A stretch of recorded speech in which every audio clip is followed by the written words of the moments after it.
SNX Marathi, Siddheshwar news express, सत्यासाठी SNX सोबत.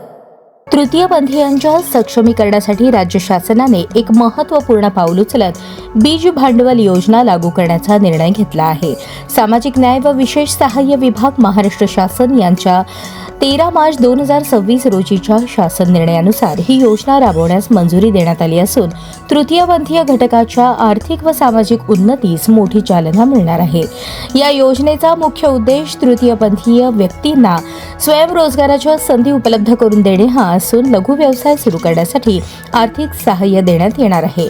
यामध्ये बँक कर्ज व शासन अनुदानाच्या माध्यमातून व्यवसाय उभारणीस प्रोत्साहन दिले जाणार आहे.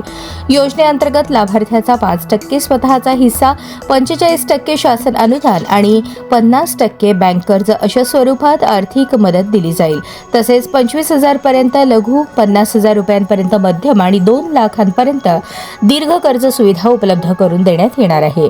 भाजी stall, general stores, bakery, beauty parlour, mobile दुरुस्ती यांसारख्या विविध लघु व्यवसायांसाठी ही योजना उपयुक्त ठरणार असून लाभार्थ्यांना कौशल्य विकास व उद्योजकता प्रशिक्षणाची सुविधाही दिली जाणार आहे.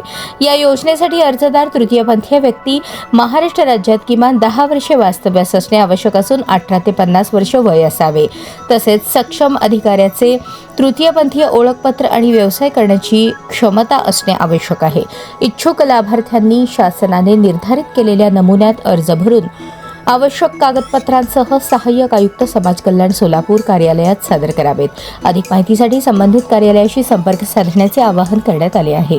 ही योजना तृतीयपंथीय समाजाच्या सर्वांगीण विकासासाठी महत्त्वाची ठरणार असून पात्र लाभार्थ्यांनी या संधीचा लाभ घ्यावा असे आवाहन सहाय्यक आयुक्त सुलोचना सोनवणे यांनी केले आहे.